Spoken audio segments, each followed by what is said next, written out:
Every shot you see here was filmed completely alone, by myself. Most people think they need camera teams behind them to be able to create cinematic content of themselves. But the truth is, if you've watched my channel, everything is shot by me, set up by me, pretty much all by myself, even though I'm the one actually in frame. So today, I'm gonna film my entire day as cinematically as possible, completely by myself. And I'm gonna bring you along to show you how it's done.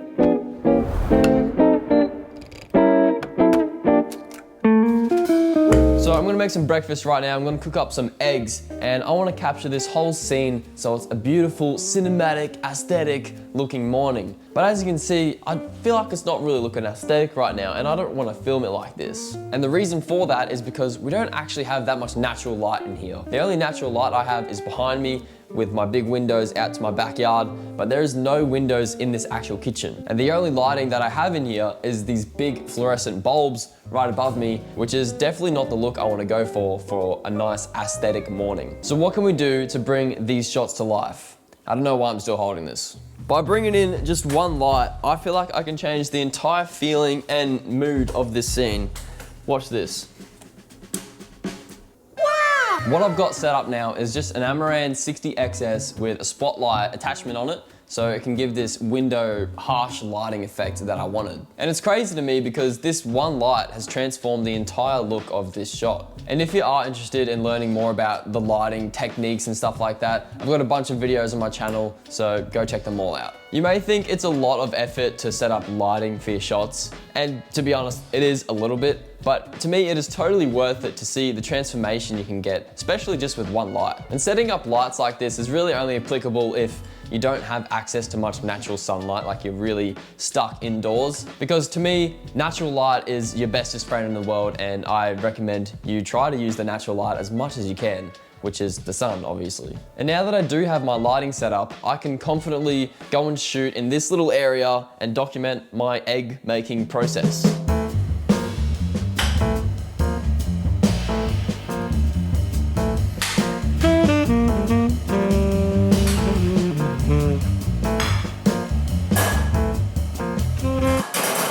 The mindset I try to keep when filming, and especially when filming alone like this, is to try and keep things just really intentional in what I'm doing. And I also really try to picture what the edit is looking like already in my head as I film. I can often visualize exactly how I want the video to look right in my head, right down to the color grade, cutting, even sound and stuff like that. Because when I do have a clearer plan for what I'm shooting, especially when it's right in my head already, I know where I'm trying to end up for the whole edit. Which, to be fair, I'm not sure everyone can do because people have different types of brains, but I feel like if you're a creative person, you'll be able to visualize pretty well. But you can always just storyboard stuff if you really need to pre-plan before you shoot.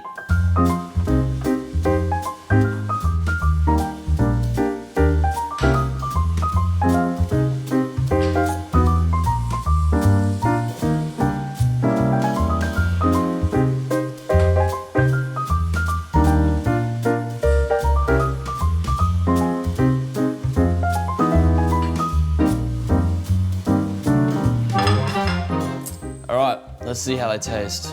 Looks like absolute perfection. Eggs are good.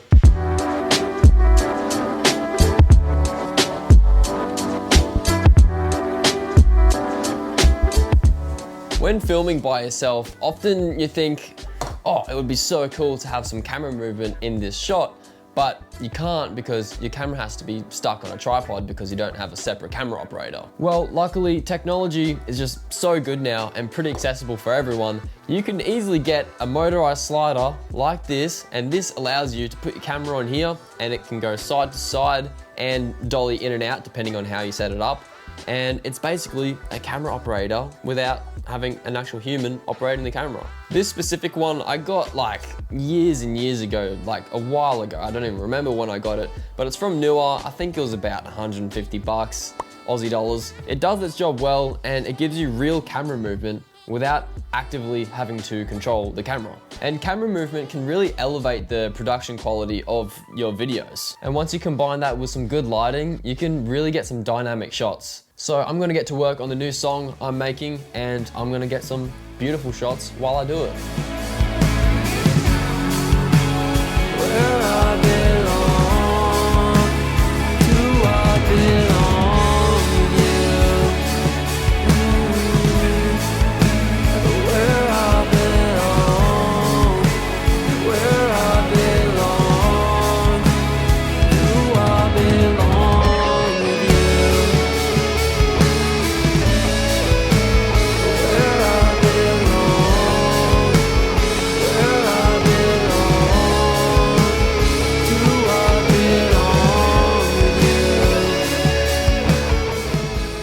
one of the biggest practical tips I could suggest to you is to use a camera that has the ability to connect to a phone via an app to wirelessly monitor your video. And trust me, this saves so much time when you're shooting alone, because the last thing you want to do when you're filming by yourself is to keep having to get up and walk back to the camera to check over your videos to see if you're in focus, if the framing is good, and just to watch your playback and then have to come back and do it back and forth over and over again. It's just really annoying. So being able to see your wireless video playback on here is just a real time saver. Now, I will say it does help if you're a solo shooter, if your camera does have good autofocus, but don't think that's a requirement, because up until March this year, I've been using a manual focus lens setup on my camera for all of my videos for my whole journey and career of video shooting. It took a little bit more time when I was just shooting completely alone by myself to make sure things were in focus and stuff like that, but I've only just recently upgraded to the Lumix S1 Mark II, which does have good, reliable autofocus. And while it makes filming myself a lot easier and a lot more efficient, the actual quality of my shots hasn't dramatically or magically improved overnight. It's just the efficiency of shooting.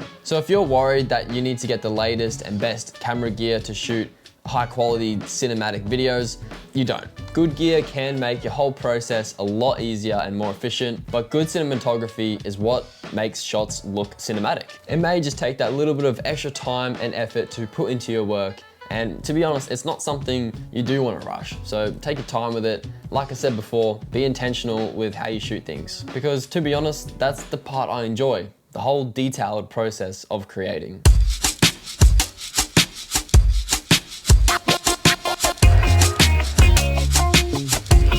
When you're filming by yourself like this, it's really important to get a lot of coverage of whatever you're doing. Don't be afraid to repeat the action that you are doing multiple times so you can get different angles and takes. I can understand you might think it's time consuming or even a bit silly to walk into a room 3 or 4 times, but that's how you actually start to build a sequence instead of just relying on one static shot. But when you are doing this, you can really try and experiment and get creative with the types of angles you want to get, because that's what helps you stand out as your own creator. You get to find your own creative ways that you like to shoot things. If you can, use a variety of focal lengths and lenses to be able to create a bunch of different looks when you're shooting. So those are my little tidbits for this section. I'm gonna go hit a workout now.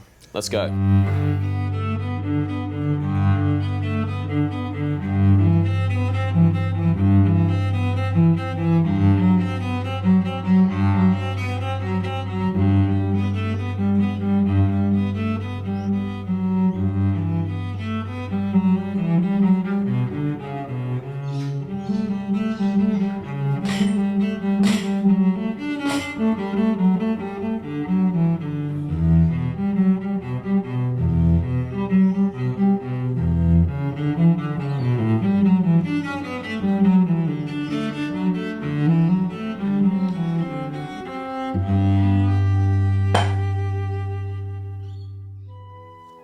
So after spending the entire day filming everything completely by myself, I hope one thing has become clear. It is possible to create amazing videos of yourself by yourself, and you don't need the latest and best gear or people helping you to do it. I mean, sure, having some extra people to help you out to shoot some content for yourself, let's say, is always going to be more helpful than not having that. But a lot of the time, it's less about how many people are helping you or the amount of gear that you have, but it's more about the effort that you put in yourself to create your videos and how intentional you are with that. The biggest takeaways I want you to get from this video is not just practical and technical tips of filmmaking, but just the mindset and how to go about it for yourself. Slow down, observe your surroundings and where you are and what you're shooting. Oh, no way, my light just died. Just really think about what story you want to tell, but in a visual aspect. Because once you start looking through the eyes of a lens, you can really see cinematic moments everywhere around you, especially when you're out and about in the world. And the best part is, you don't need anyone else to capture them but yourself.